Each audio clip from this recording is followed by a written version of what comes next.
یہاں سے اب آخری گروپ شروع ہو رہا ہے. آخری منزل تو سورہ قاف سے شروع ہوئی تھی. چھٹا گروپ مکی اور مدنی صورتوں کا یہاں ختم ہو گیا. 7 صورتیں حسین ترین صورتیں قرآن کی. وہ پہلی 7 صورتیں تھیں سورہ قاف، سورہ ذاریات، سورہ طور، سورہ نجم، سورہ قمر، سورہ رحمان، عروس القرآن، پھر سورہ واقعہ. پھر یہ 10 صورتیں آ گئیں: سورہ حدید، سورہ مجادلہ، سورہ حشر، سورہ ممتحنہ، سورہ صف، سورہ جمعہ، سورہ منافقون، سورہ تغابن، سورہ طلاق، سورہ تحریم. اب پھر یہ مکی قرآن مجید، یہ آخری گروپ ہے. اس میں بھی پہلی 6 صورتیں جو ہیں وہ 3 کے سب گروپس کی شکل میں. سورہ ملک بڑی، جیسے سورہ قاف وہاں تھی اسی مقام پر یہاں سورہ ملک ہے. بہت جامع اس کی تاثیر، اور یہ بہت حضور کو عزیز تھی. آپ کی یہ معمولات میں سے تھا، رات کو سوتے ہوئے آپ سورہ ملک پڑھا کرتے تھے، اور اس کی آپ نے تلقین کی. بسم اللہ الرحمن الرحیم. تبارک الذی بیدہ الملک وہو علی کل شیء قدیر. بڑی بابرکت ہے وہ ہستی جس کے ہاتھ میں ہے بادشاہی، راج اس کا ہے. یہ ہے دین کا سیاسی پہلو. پوری کائنات پر اس کا راج چل رہا ہے. دنیا میں بغاوت ہے. کیوں ہے؟ وہ اپنے ایمان کے دعوے داروں کا امتحان لینا چاہتا ہے بس.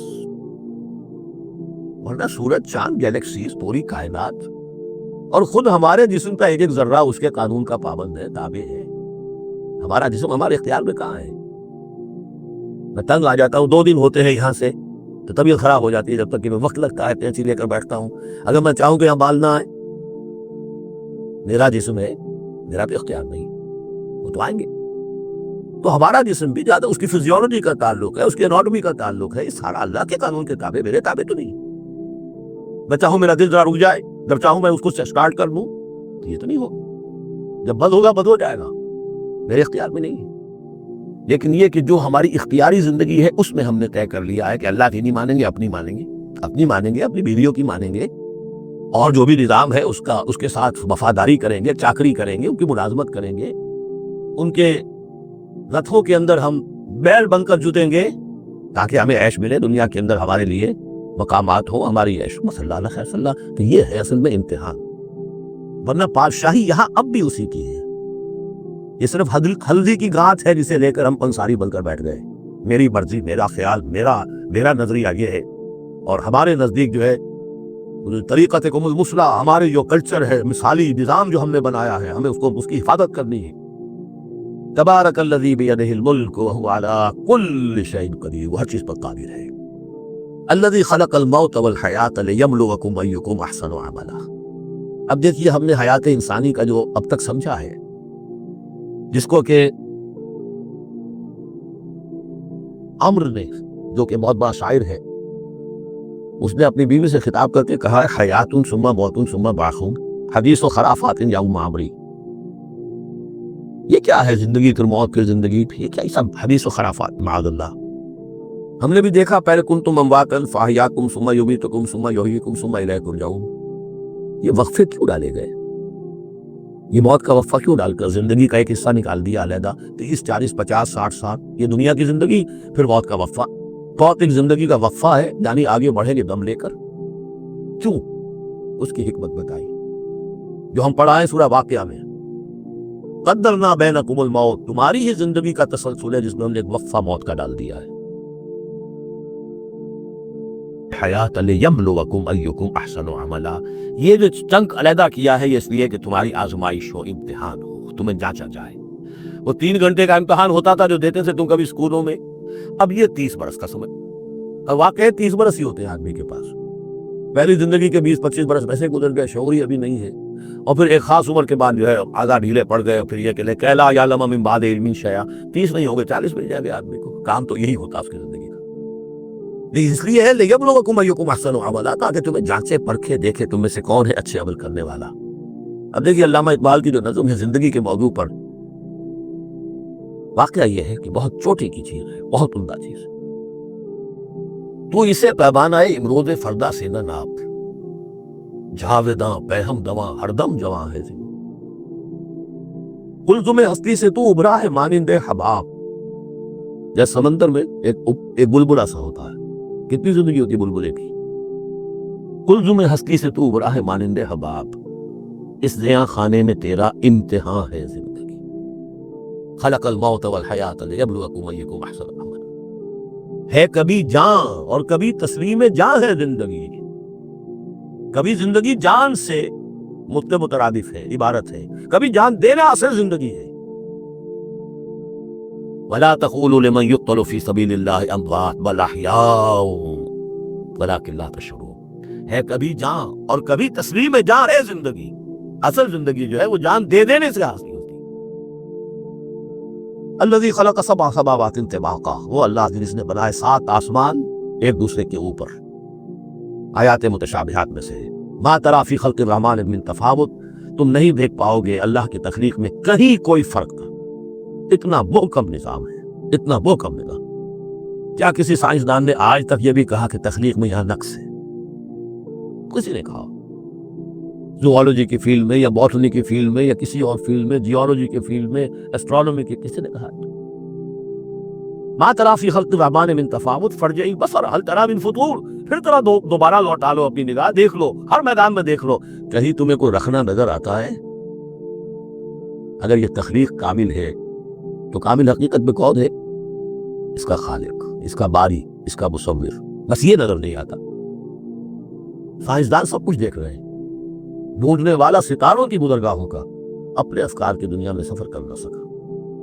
بڑے بڑے صاحب بصیرت و بڑے بڑے عقل مند اپنے ناک تلے کے پتھر سے ٹھوکر کھاتے ہیں. دیکھ رہے ہیں ٹیلیسکوپ سے ٹھوکر کھا رہے ہیں وہاں جو سامنے پتھر پڑا ہوا ہے اسے. یہ ہو رہا ہے آج ہمارے ساتھ. سپر جیل کا مسئلہ کر رہے تھے، پھر لوٹاؤ ذرا اپنی نگاہ کو 2 مرتبہ اور. ینقلب الیک البصر خاسئا وہو حسیر. تمہاری نگاہ تھک ہار کر لوٹ آئے گی، تمہیں ہماری تخلیق میں کہیں کوئی رخنا، کوئی درار نظر نہیں آئے گی. وَلَقَدْ زَيَّنَّا السَّمَاءَ الدُّنْيَا بِمَصَابِيحَ وَجَعَلْنَاهَا رُجُومًا لِلشَّيَاطِينَ وَأَعْتَدْنَا لَهُمْ عَذَابَ السَّعِيرِ.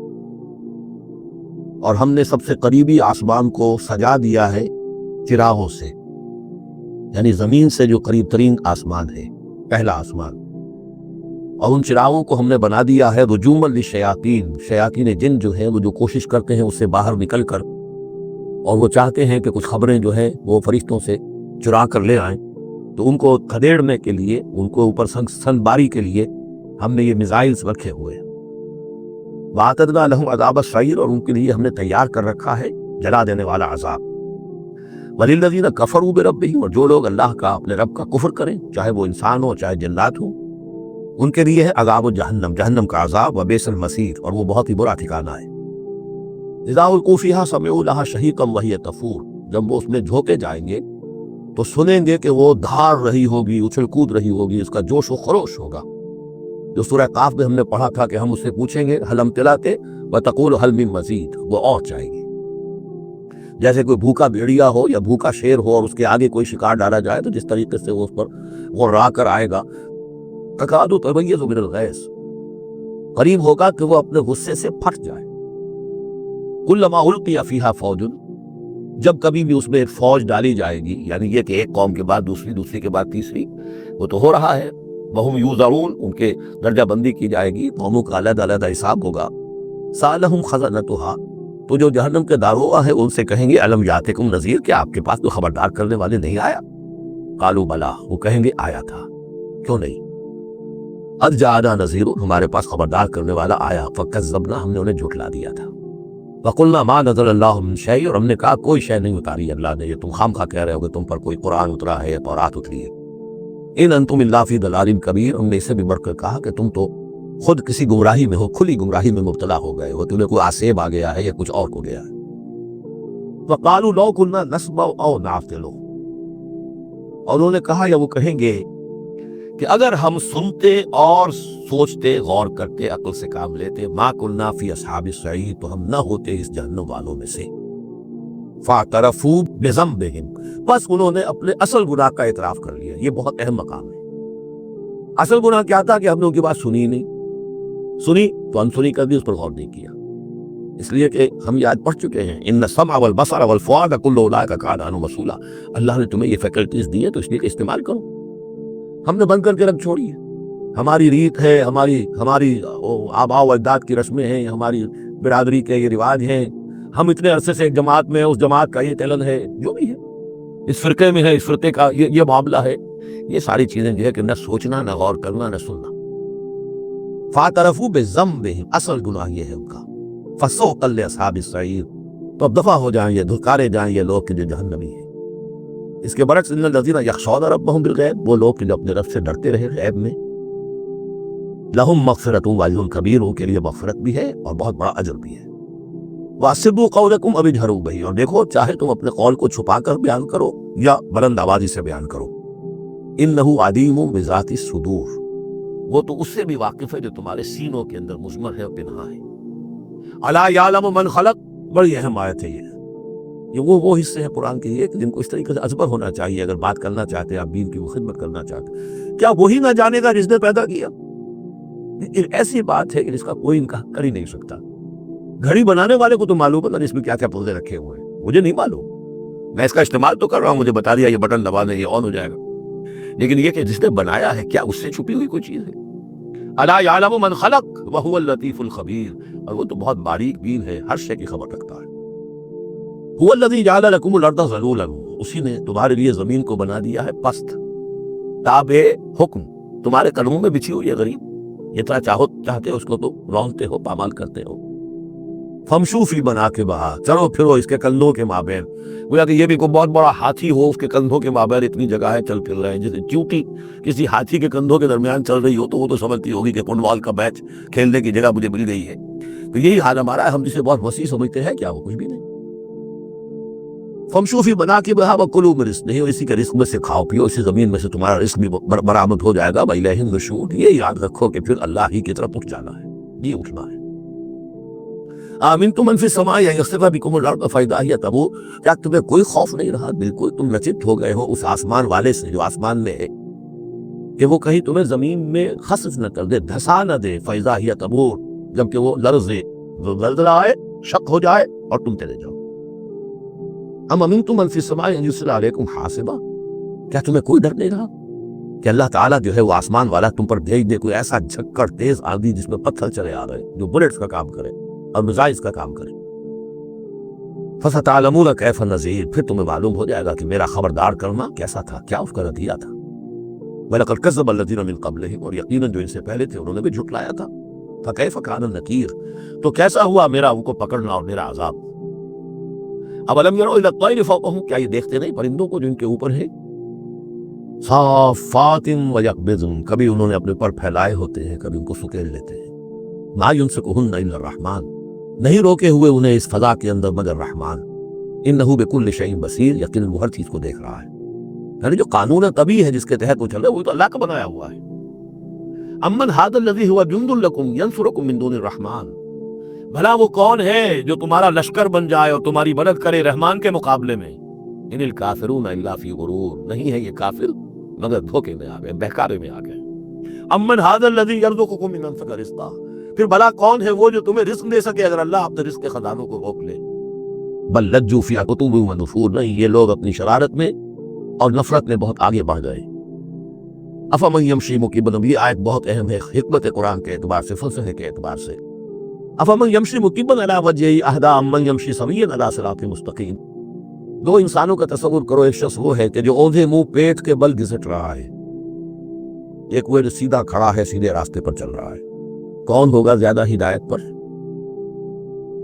اس میں نقشہ کھینچ دیا گیا ہے، جو لوگ حیوانی سطح پر زندگی بسر کر رہے ہیں صرف انسٹنکٹس کی وجہ سے زندہ ہیں، پیٹ معاشی جدوجہد اسی کے لیے زندہ ہیں، گھسٹ رہے اسی میں، اور اس اوندھے پڑے وہ انسان کے معنی نہیں جنہیں آگے کا کچھ پتہ نہیں آگے کہاں جانا ہے، وہ تو ان کے انسٹنکٹس انہیں چلا رہے ہیں، بالکل اینیمل لیول کے اوپر زندگی گزار رہے ہیں، اوندھے منہ، انہیں کیا نظر آئے گا راستہ کون سا ہے، کدھر جانا ہے؟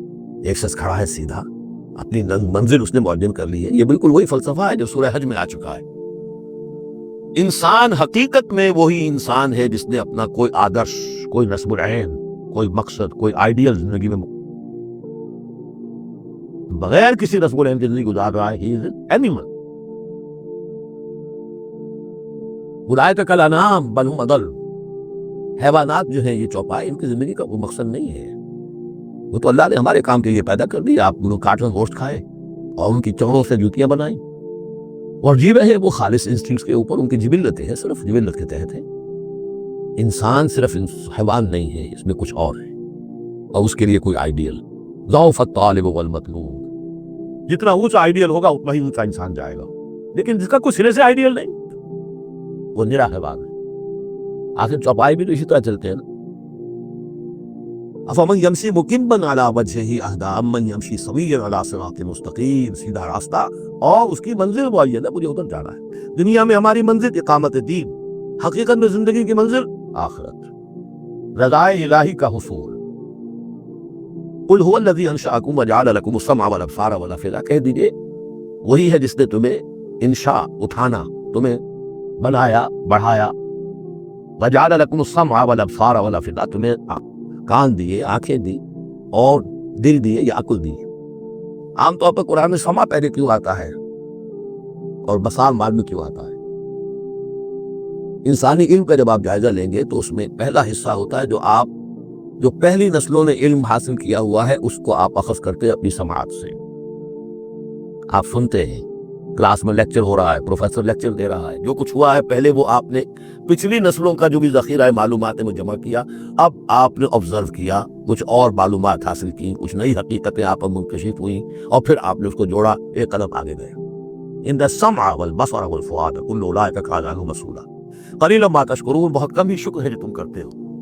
قل هو الذی ذرأکم فی الارض والیہ تحشرون. کہہ دیجئے اسی نے تمہیں پھیلا دیا ہے زمین میں اور اسی کی طرف تم اکٹھے کر دیے جاؤ گے، جمع کر دیے جاؤ گے. وَيَقُولُونَ مَتَىٰ هَٰذَا الْوَعْدُ إِن كُنتُمْ صَادِقِينَ. وہ کہتے کب ہوگا یہ وعدہ، کب پورا ہوگا، اگر تم سچے ہو تو بتاؤ. قُلْ إِنَّمَا الْعِلْمُ عِندَ اللَّهِ. کہہ دیجئے کہ اس کا علم اللہ کے پاس. آخرت کب آئے گی؟ وَاللَّهُ عِندَهُ عِلْمُ السَّاعَةِ. اللہ ہی کے پاس اس کا علم ہے. وَإِنَّمَا أَنَا نَذِيرٌ مُّبِينٌ. اور میں تو بس صرف ایک واضح اور صاف صاف ڈرا دینے والا ہوں، اس کے سوا میری ذمہ داری کوئی نہیں. فَلَمَّا رَأَوْهُ زُلْفَةً. پھر جب وہ دیکھیں گے اس کو قریب آ گئی، سیئت وجوہ الذین کفروا. تو ان کے چہروں کے حلیے بگڑ جائیں گے، برے ہو جائیں گے ان کے چہرے، ان کافروں کے. وقیل ھذا الذی کنتم بہ تدعون. اور کہا جائے گا یہ ہے وہ جس کو تم مطالبہ کرتے تھے کہ لاؤ اور لے آؤ جلدی سے. قل ارأیتم ان اہلکنی اللہ ومن معی او رحمنا فمن یجیر الکافرین من عذاب الیم. اے نبی ان سے کہیے دیکھو اگر مجھے میرا اللہ ہلاک کر دے یا اور جو میرے ساتھ ہیں ان سب کو بھی ہلاک کر دے، یا اللہ تعالی ہم پر رحم فرمائے، سوال یہ ہے کہ تمہیں کون بچائے گا، کافروں کو کون بچائے گا عذاب علیم سے؟ ہمارا جو بھی ہو ہم ناکام رہ جائیں، تمہارے نزدیک ناکام ہو گئے، ہماری نزدیک تو کوئی ناکامی ہے ہی نہیں. حل تربصون بنا الا احدی الحسنیین. دو اعلیٰ صورتیں ہیں، ان میں تیسری کو صورت ہے ہی نہیں. یا ہمارا رب ہمیں سب کو جامع شہادت نوش کروا دے، کامیابی سب سے بڑی کامیابی تو یہی. اور کامیاب ہو کر ہم واپس آ گئے تو تم بھی کہو گے کہ کامیابی. یعنی تم سوچو کہ کافروں کو کون بچائے گا دردناک عذاب سے. قل هو الرحمن آمنا به. کہہ دیجئے وہ رحمان ہے، اس پر ہم تو ایمان لا چکے ہیں. وعلیہ توکلنا. اور اسی پر ہمارا توکل. نوٹ کر لیجیے یہ صورتیں جو ہے بالکل ابتدائی زمانے کی صورتیں ہیں. ابھی سمجھیے کہ یہ ابتدائی رد و قدا ہے، جس کی آخری شکلیں وہ ہے جو سورہ انعام اور سورہ اعراف اور سورہ یونس اور سورہ ہود میں ہم دیکھا ہے. فَسَتَعْلَمُونَ مَنْ هُوَ فِي ضَلَالٍ مُّبِينٍ. تو عنقریب تمہیں معلوم ہو جائے گا کہ کھلی گمراہی میں کون تھا، ہم تھے یا تم تھے. قُلْ أَرَأَيْتُمْ إِنْ أَصْبَحَ مَاؤُكُمْ غَوْرًا. ذرا ایک بات پر اور غور کرو، اگر تمہارا یہ پانی جو زمین کا ہے وہ نیچے اتر جائے، کبھی کبھی ایک دم بہت جو ہے ایک الارم ہو جاتا ہے کہ پانی کی سطح نیچے جا رہی ہے، بارشیں کم ہوئی ہیں، پانی کی سطح نیچے جا رہی ہے. کہاں سے لائے گا پانی؟ وہ تو پھر بھی اب ایک حد تک ہی نیچے جاتی ہے، یہ پانی اور نیچے چلا جائے. فَمَن يَأْتِيكُم مِّن مَّاءٍ مَّعِينٍ. کون ہے وہ جو لائے گا تمہارے پاس وہ پانی، صاف نتھرا ہوا پانی؟